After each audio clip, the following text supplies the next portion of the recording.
And welcome back to the Patty Power Sports Network. I'm Pat Williams. He's Kenny White. Sunday NBA basketball.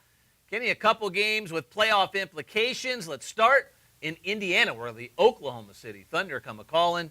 Both of these teams with NBA championship aspirations. We're going to send out OKC to 191. Not so fast on Indiana, Kenny. Yeah, boy, a team that's really struggled down the stretch here. Looking at the numbers, this is a team since the All-Star break has gone 14-13 straight up. There's 3-7 their last 10 and 4-22-1 ATS since the All-Star game. I need to back up a second. You're telling me if I bet on this team every game since the All-Star break, I've only won 4 times? And lost 22. Woo! Not a team I'm in a hurry to back. How do we handicap this game? Oklahoma City pretty set in their playoffs as far as where they're going to be seated.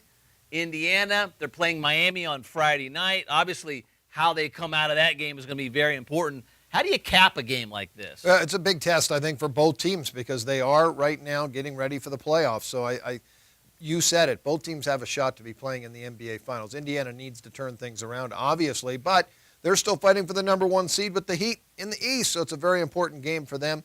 You got to check the status of Russell Westbrook for Oklahoma City. He's a 2.5-point player. If he doesn't play, Indiana is going to end up coming out the favorite. Got to get a little bit more home court advantage in that situation, and I could see Indiana being 2.5 or 3 over Oklahoma City if there's no Westbrook. All right, so Indiana likes to play slow down at home. They're an under team. OKC, they want to push tempo, especially if Westbrook is in the lineup.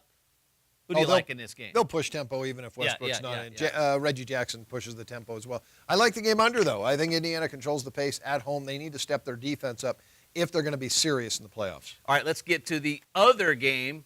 Detroit hosting the Toronto Raptors. The playoff-bound Toronto Raptors, they've been a great story this season. Dwayne Casey, he teaches defense. He brought that to Toronto. And this team, I tell you what, if you've been backing this team, 45-21-2 against the number this season. Yeah, they've been good. Dwayne Casey, and you mentioned the defense, but their offense has been just as good. They ranked 10th in the NBA in points per possession.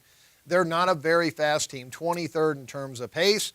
They do control the pace. This is a rivalry game. Toronto-Detroit in any sport is a good rivalry. All right, so we're going to send this game out. Toronto as a 6-point favorite. 204 is the total.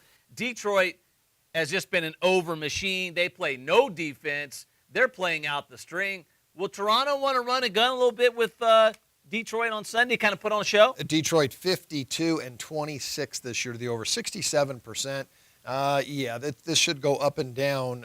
And when you look at Detroit, amazing. They're only the 10th fastest team in the NBA, but it's the defense, 25th. They let everybody score against them. Toronto should have no problem putting up a big number here. I hear Kenny saying over in game number 2. I'm going over. All right, he's Kenny White. I'm Pat Williams. As always, good luck on your selection Sunday in the NBA, and we'll see you right back here next week on the Patty Power Sports Network.